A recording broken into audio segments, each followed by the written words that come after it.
I think if we take a few steps back to roughly 2018, this was when TikTok first emerged as a social network. Its background is it's a spin-off of Douyin. Douyin is a Chinese social network, and it's kind of the Chinese version of TikTok. And what it did is it bought a popular social network for younger users here out in the West called Musical.ly. So Musical.ly is the origins of TikTok, but it became Chinese owned. And users and governments, especially in Western economies, started to get concerned that the Chinese government were harvesting data from users' phones, looking at user activity, and maybe even shaping what users see on TikTok. So it's all about concerns whether the Chinese owners are using the apps that we use here in the West day to day and manipulate them in certain ways.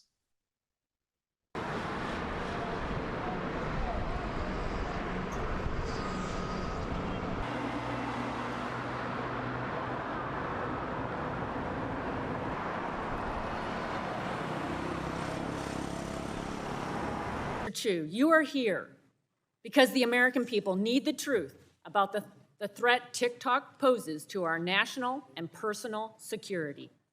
We do not promote or remove content at the request of the Chinese government. The question is, the question is, are you 100% certain that they cannot use your company to promote such messages? It is our commitment to this committee and all our users that we will keep this free from any manipulation by any government. If you can't.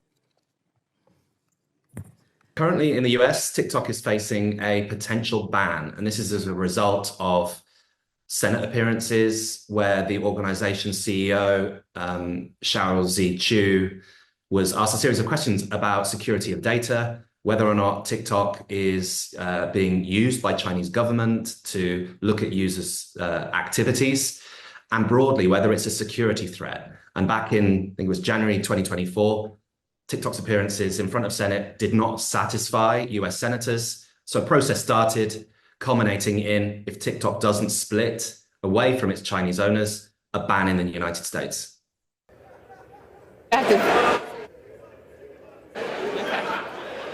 On this vote, the yeas are 352, the nays are 65.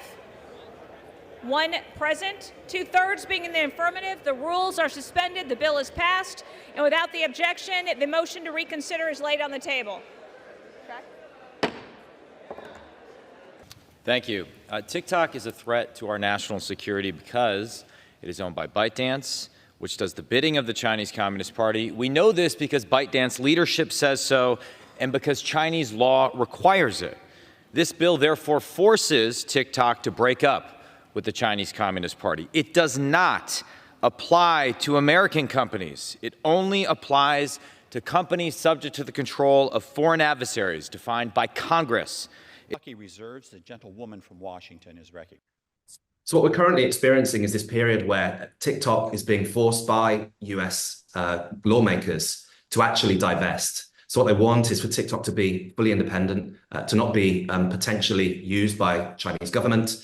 And if it does not do something that satisfies the government will implement a ban. So potentially from Sunday the 19th of January 2025, US users will not be able to access TikTok.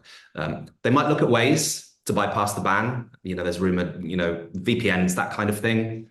But as of Monday, we might face 170 million users not accessing TikTok now.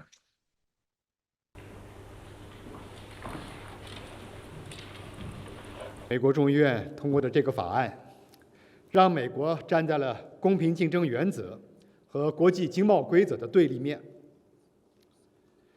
如果所谓国家安全的理由可以用来任意打压别国的优秀企业，那叫毫无公平正义可言。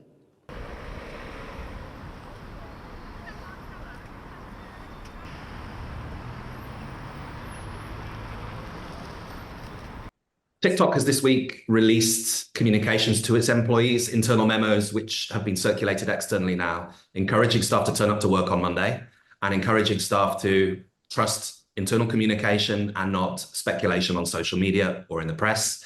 But as far as we know, staff are all still turning up to work in TikTok's US offices on Monday. TikTok is saying that there's a plan, but it's not saying what the plan is, probably because it's going to be right down to the line.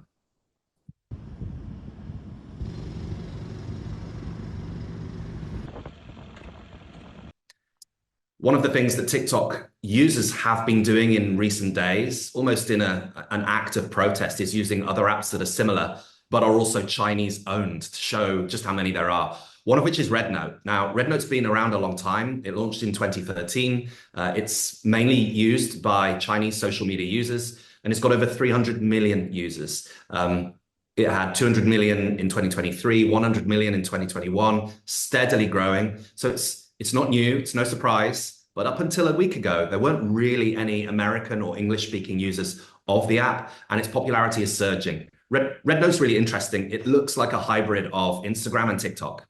It's got two feeds, not just one, so you can consume more information. So it's got a different twist on it.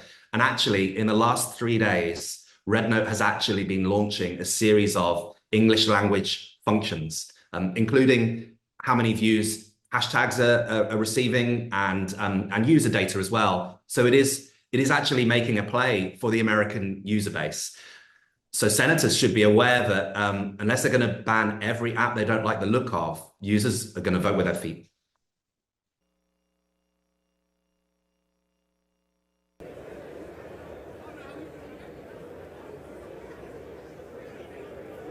In this vote, the yeas are 360 and the nays are 58. The bill is passed without objection. A motion to reconsider is laid on the table.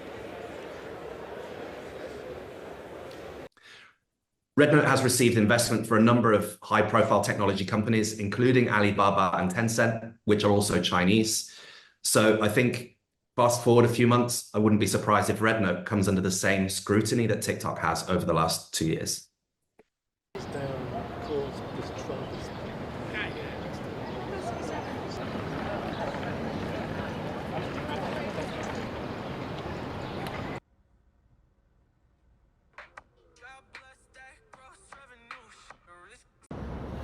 Oh, there you go.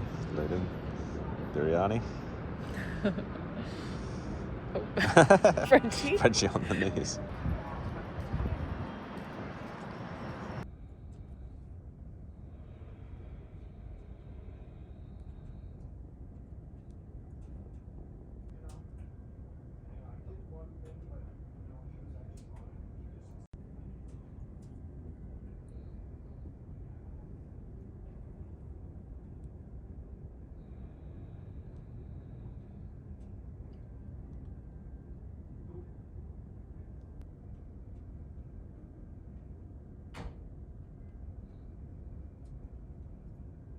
Has global ambitions. It's changing its functions so that it's English language user friendly.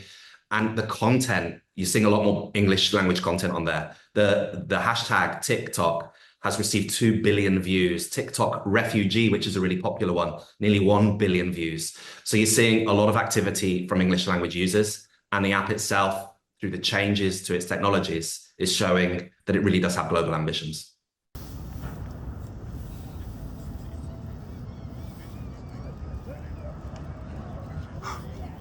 You guys want to see something cool? Watch this. Someone please tell me how it's 2020.